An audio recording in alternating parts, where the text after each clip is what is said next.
Sebab untuk itulah kamu dipanggil, karena Kristus pun telah menderita untuk kamu dan telah meninggalkan teladan bagimu supaya kamu mengikuti jejaknya. Nah, kita dipanggil, dikatakan untuk menderita bersama dengan Kristus. Sebelumnya saya akan membawa satu kisah kisah nyata. Ada seorang anak sekolah minggu, katakanlah namanya Uda. Anak yang masih kecil itu gembira dan ceria ya bersama dengan teman-temannya. Terus tahun demi tahun kemudian dia mulai memasuki masa pra remaja. Jadi dia pindah ke kelas pra remaja. Kemudian gurunya itu berkata kita akan saling kenalan dulu dan kita akan bersama-sama registrasi ya nama-namanya supaya dicocokkan lagi. Nah, kemudian nama demi nama ditanyakan sampailah kepada Uda yang saat itu tidak secerah pada waktu dia masih kecil. Namamu siapa? Nah, dia tertunduk. Nama saya Uda. Nama lengkapmu apa? Nama saya jelek, Bu. Ayah kamu atau orang tua kamu pasti akan memberi nama yang terbaik. Nggak ada nama yang jelek. Siapa namamu? Dengan sedikit ragu-ragu dia katakan, nama saya Yudas. Oh, Yudas. Selanjutnya, Yudas Iskariot. Agak tertegun guru sekolah minggu itu. Tapi dia langsung ingat. Oh ya, nama kamu Yudas Iskariot. Isnya agak terpisah ya. Is baru Kariot. Namamu nggak jelek. Nama kamu itu bagus sekali. Karena arti Yudas itu yang dipuji, yang dimuliakan. Bapakmu atau orang tuamu sudah memberikan nama yang terbaik. Memang kalau Yudas yang di Alkitab itu, Yudas Iskariot itu, dia memang orang yang mengkhianati Tuhan.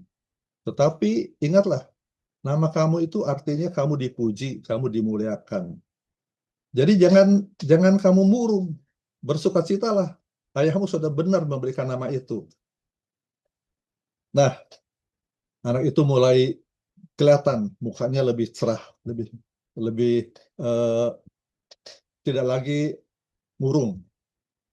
Nah, jadi kamu harus belajar dengan baik, belajar di sekolah dengan rajin, demikian juga rajin di dalam persekutuan atau sekolah minggu ini, supaya kamu makin hari makin kuat dan semakin banyak pengetahuan, dan akhirnya kamu juga harus mengasihi teman-teman kamu, pada semua orang, mengasihi orang tuamu, mengasihi Tuhan, dan nanti kamu akan dipuji oleh teman-teman kamu karena kamu sering menolong kepada teman-teman kamu.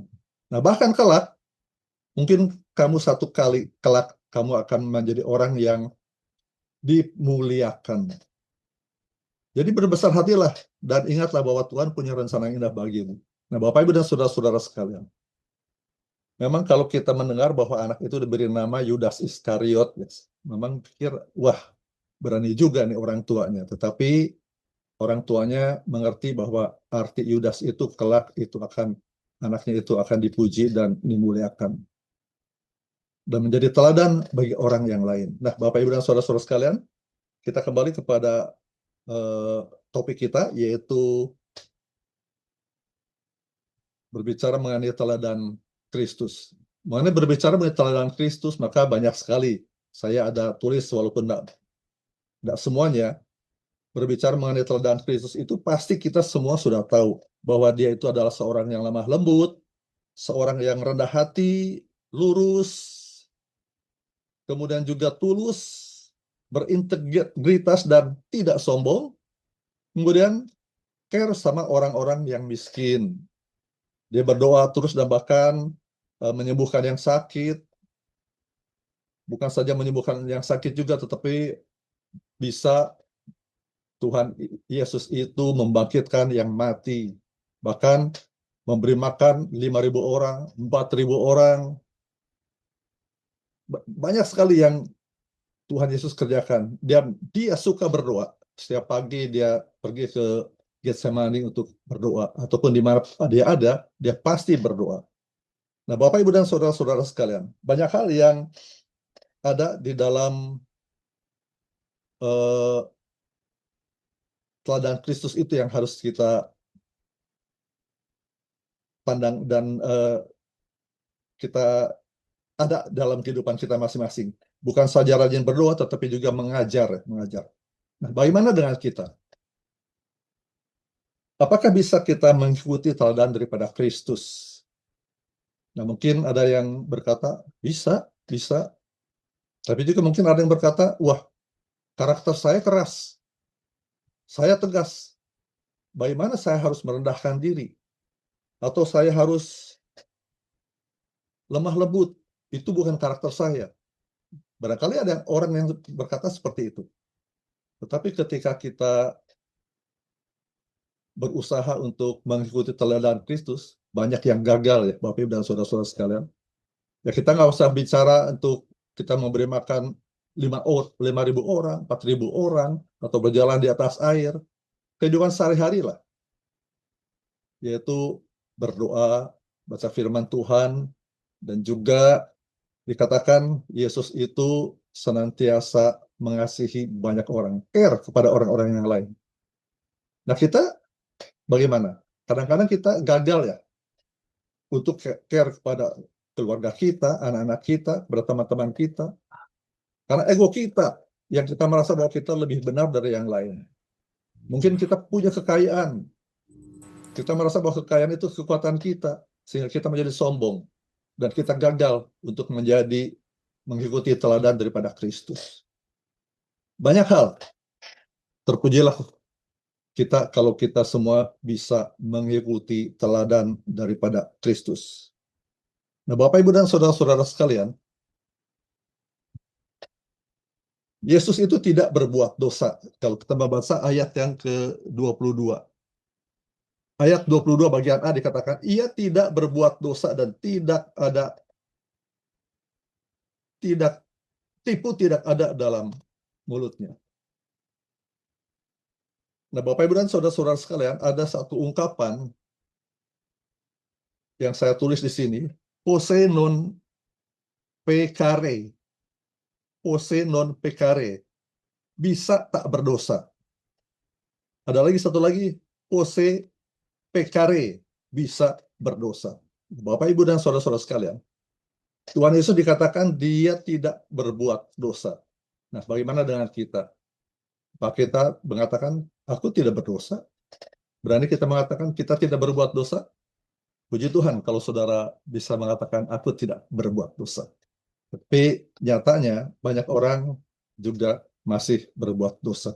Entah itu sengaja ataupun tidak disengaja, ataupun juga karakternya yang tidak baik dan dia tidak dekat dengan Tuhan, maka dosa itu menjadi bagian di dalam kehidupannya yang dia tidak menyadari, kelak akan membawa dia ke dalam kematian yang tidak lagi bisa tertolong. Nah, Bapak, Ibu, dan saudara-saudara sekalian, contohnya Saul. Saul adalah raja pertama di bangsa Israel. Dia diurapi oleh Tuhan untuk menjadi raja, dan kerajaannya makin lama makin besar, dia makin kuat. Tetapi ketika dia bertemu dengan seorang yang bernama Daud, singkat cerita, ketika dalam peperangan, Saul selalu menang, tetapi ketika Daud juga ikut berperang, rakyat berkata, Saul mengalahkan beribu-ribu orang, tetapi Daud mengalahkan berlaksa-laksa orang. Nah, itu selalu diterakan ketika ada kemenangan dalam peperangan. Akhirnya, saudara-saudara sekalian, kita tahu Daud selalu menjadi kebanggaan bagi rakyat. Akhirnya Saul merasa iri. Dan karena dia iri, nah disitulah terbuka satu celah untuk iblis masuk ke dalamnya, dan akhirnya kita tahu Saul mencari kesempatan untuk membunuh Daud, sehingga Daud akhirnya berlari ke padang gurun. Saya pernah katakan, dia ada di padang gurun kira-kira sekitar 13 tahun.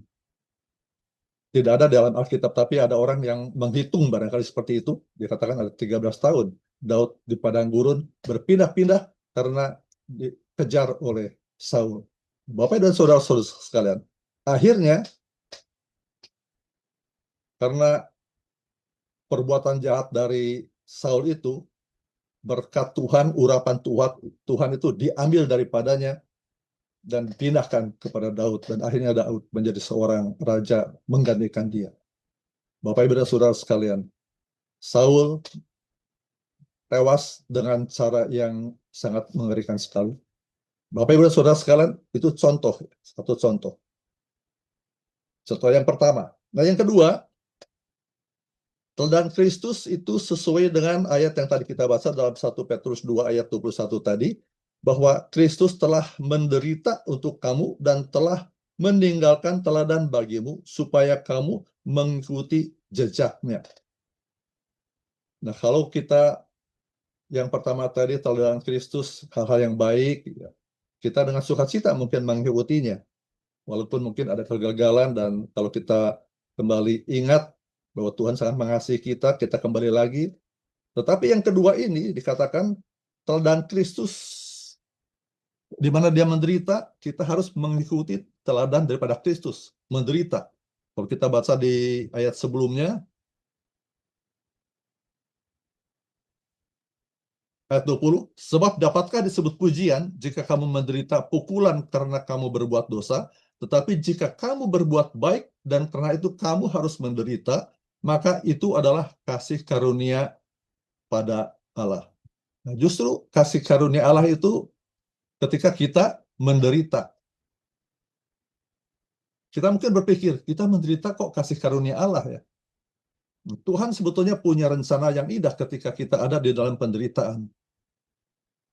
Tuhan seperti ini membiarkan kita masuk ke dalam penderitaan itu. Maka ketika kita dalam menderita itu, kita datang kepada Tuhan, mohon bantuan dan pertolongan Tuhan, yakinlah bahwa Tuhan akan selalu menolong dan membantu kita semua. Nah, untuk itu, Tuhan punya rencana dalam kehidupan kita dalam penderitaan itu. Kita naik ke level yang selanjutnya. Penderitaan demi penderitaan kita lewati, dan kita menjadi orang-orang yang tough, yang kuat, yang tahan menderita, dan tahan untuk penderitaan-penderitaan selanjutnya. Nah, kita tahu karena Tuhan juga berkata bahwa penderitaan kita itu tidak akan melebihi kekuatan kita. Bukan berarti kita melawan dengan kekuatan kita dan kemudian tanpa menyertakan Tuhan. Kita yang sudah percaya kepada Tuhan, kita serahkan semuanya kepada Tuhan, dan pasti Tuhan akan membantu kepada kita masing-masing.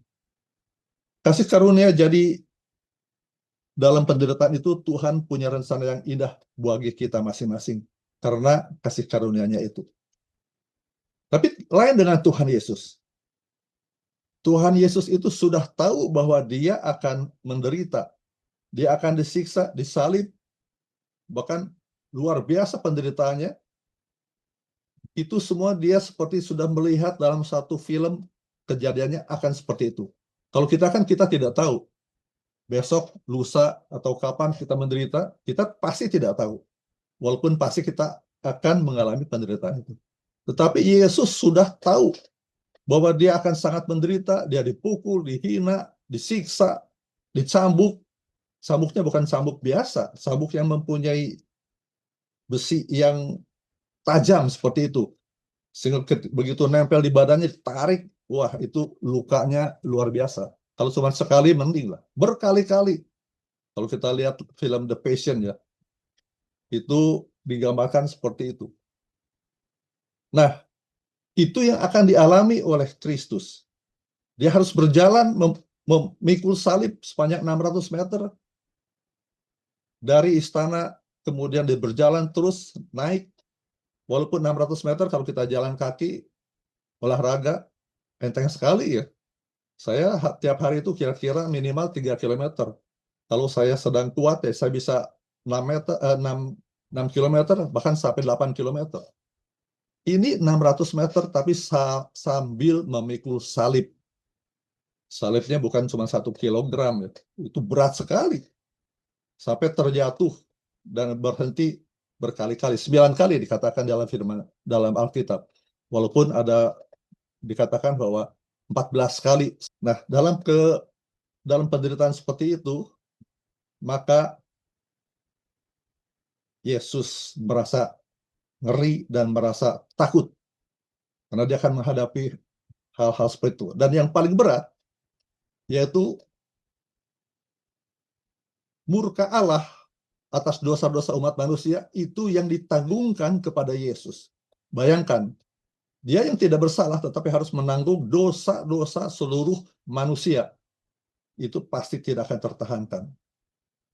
Maka ketika dia merasa seperti itu, dia ajak murid-muridnya, mari kita pergi ke Getsemani. Kemudian sampai di sana berarti Yesus tuh ingin ditemani karena dia merasa sedih, merasa takut, merasa gentar sebagai seorang manusia ketika menghadapi yang sudah dia tahu akan seperti itu.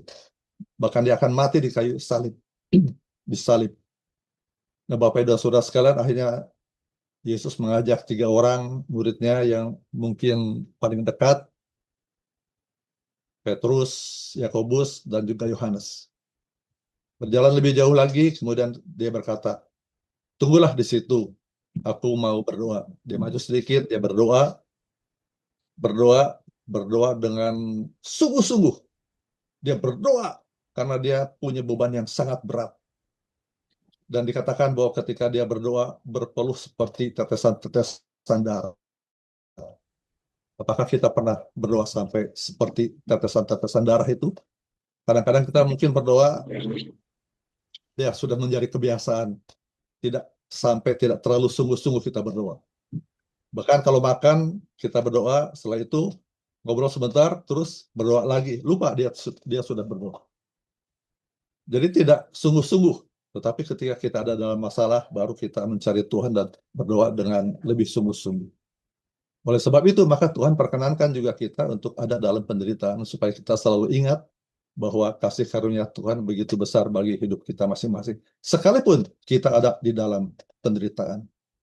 Nah, Bapak dan Ibu sekalian, ketika berdoa, kemudian dia menghampiri akan 3 murid yang menyertai dia, dan dilihatnya ketiga muridnya itu sedang tidur. Memang tubuh lemah. Itu udahlah, kamu istirahat saja. Dia kembali lagi, dia berdoa. Yang kedua kali, berdoa dengan sungguh-sungguh. Kembali lagi, dia lihat tetap murid-muridnya itu masih tidur. Akhirnya, yang ketiga kali dia berdoa lebih sungguh-sungguh lagi. Dan kembali lagi kepada murid-muridnya, dibangunkan. Bangunlah, karena waktunya sudah sampai. Orang yang akan mengkhianati aku sudah dekat. Bapak, Ibu, dan saudara-saudara sekalian. Kalau kita ada dalam sikap seperti Yesus, barangkali kita tidak paham. Dan dalam doa-doanya juga, Yesus itu sampai berkata, Tuhan, kalau Engkau pasti mampu untuk melalukan cawan ini daripadaku. Itu kemanusiaan dia. Kalau bisa, aku tidak mengalami hal yang susah dan menyeramkan itu.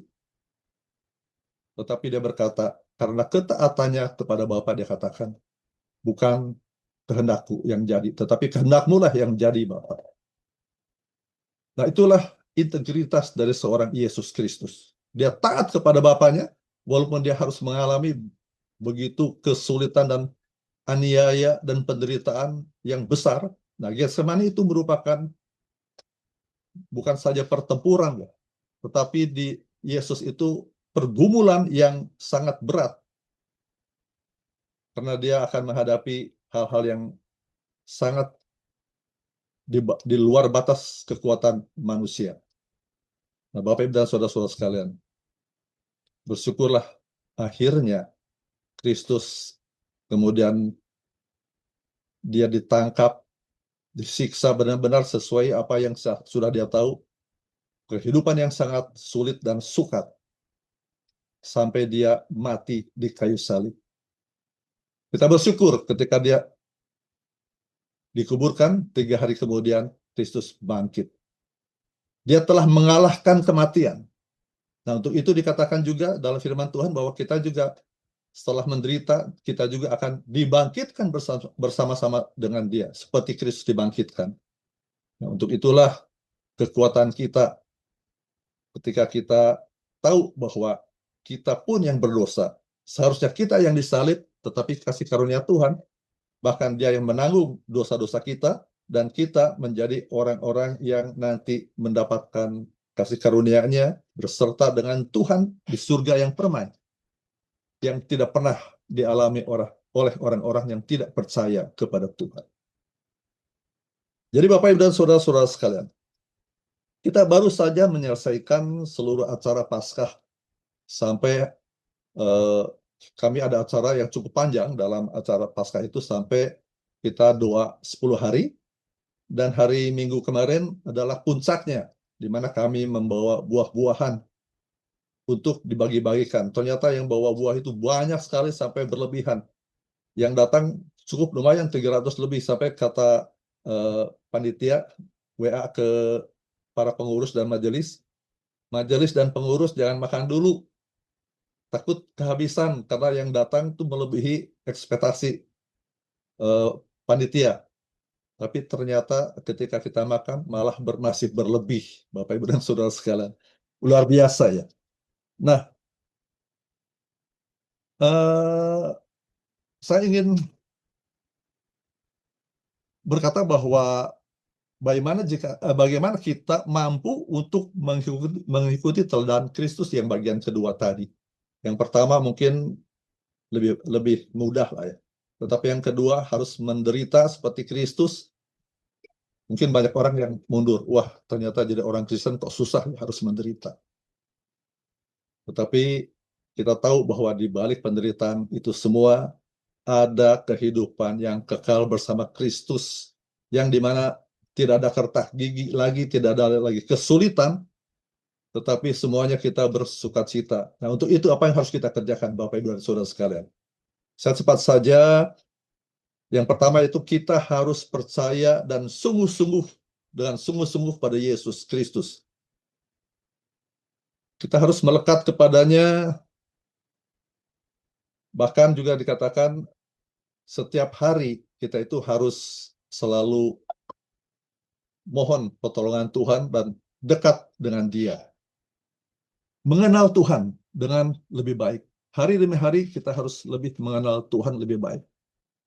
Jangan lepaskan sehari pun, karena ketika kita melupakan sejenak saja, itu menjadi satu celah bagi iblis untuk menjauhkan kita lebih jauh lagi dari kedekatan kita dengan Kristus. Teruslah membaca firman Tuhan, karena itu akan menambah iman percaya kita.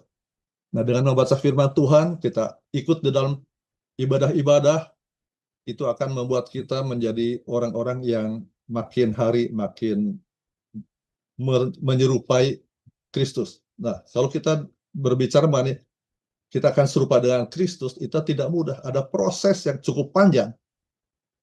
Tetapi saudara-saudara sekalian, yakinilah bahwa ketika ikuti proses itu, walaupun sulit, maka kalau kita sampai mendekati serupa dengan Kristus saja, wah, kita sudah menjadi orang-orang yang luar biasa.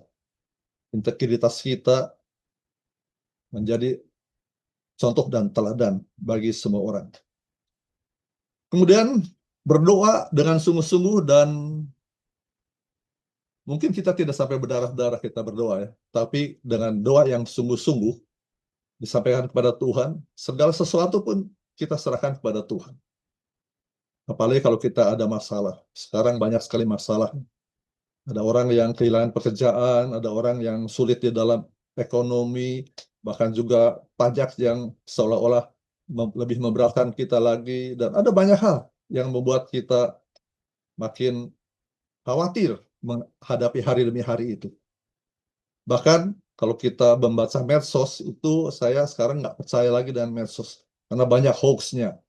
Karena semua medsos itu kadang-kadang menjurus kepada mengalihkan kepada fokus-fokus yang ada dalam pemerintah kita. Dan juga ada hal-hal yang jahat di dalam media sosial kita itu. Jadi jangan sembarang kita langsung ada berita, langsung kita share kepada orang-orang yang lain. Ternyata kalau itu hoax, jadi kita kan ikut membuat kegaduhan bagi orang-orang yang lain.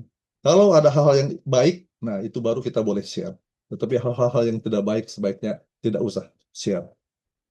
Dan kemudian satu lagi yaitu senantiasa taat. Nah ini ketaatan ini sangat diperlukan. Karena Kristus pun taat kepada Bapa, maka dia juga akan mengalami hal-hal yang begitu luar biasa dalam kehidupannya. Dikuatkan. Demikian juga dengan kita, kalau kita taat kepada Tuhan, Tuhan akan menolong kepada kita dan memberikan kekuatan kepada kita dalam segala hal, dalam permasalahan kita sekalipun. Tetap kerjakanlah keselamatanmu. Nah, kita sudah diberikan keselamatan oleh Tuhan, maka kerjakanlah itu dengan sadar supaya kita itu tidak lepas dari keselamatan itu. Kerjakanlah dalam keseharian kita supaya kita orang lain bisa melihat bahwa kita ini kok bisa mengatakan selamat. Nah, itu kan kadang-kadang menjadi polemik. Bagaimana mungkin satu orang yang namanya Yesus itu bisa mengangkut dan mengampuni dosa semua orang? Itulah yang seringkali kita terima, tetapi kita beriman kepadanya bahwa kita memang sudah diselamatkan dan kita kelak akan bersama-sama di surga yang permai. Usahakanlah untuk tidak beraib dan tidak bernoda. Usahakan. Jadi dalam mengerjakan keselamatan itu kita harus berusaha untuk kita tidak beraib dan tidak bernoda. Agar bercahaya seperti bintang-bintang di dunia. Nah, ada satu contoh terakhir. Ada banyak ya contoh-contoh. Ada Daniel, ada Yusuf, ada Daud, ada banyak hal. Nah, contohnya saja Yusuf. Yusuf seorang yang anak yang baik begitu ya, tetapi karena dia disayang oleh bapaknya, saudara-saudaranya iri. Kemudian dia dimasukkan ke sumur. Ketika dia diberi jubah yang bagus, jubahnya diambil. Tidak cukup sampai dimasukkan ke sumur. Kita tahu ceritanya, Yusuf itu diangkat kemudian dijual, dia jadi budak. Dan di tempat itu, dia menjadi seorang budak dan kemudian Potifar, istri Potifar itu ternyata tertarik kepada kebaikan dari Yusuf, ketampanan daripada Yusuf, apapun yang dikerjakan oleh Yusuf, baik sekali sampai dia istilahnya mau dibawa untuk tidur dengan istri Potifar itu. Nah, saudara-saudara sekalian, sebagai seorang pemuda, apalagi istri Potifar yang cantik itu, nah kalau dia menurut, maka hidup Yusuf hanya sampai di situ. Tetap dia akan menjadi budak. Tetapi dia punya integritas. Dia melarikan diri. Dia tahu bahwa dia tidak boleh berdosa. Walaupun semua orang bisa berdosa, tetapi dia tidak mau berdosa. Nah, jadi saudara-saudara sekalian, dari situ akhirnya dia dimasukkan ke penjara, di penjara, tetapi kemudian dia juga bisa menerangkan impian dari sang raja. Akhirnya raja sayang sama dia. Dan akhirnya dia menjadi seorang orang nomor 2 dari pemerintahan tersebut.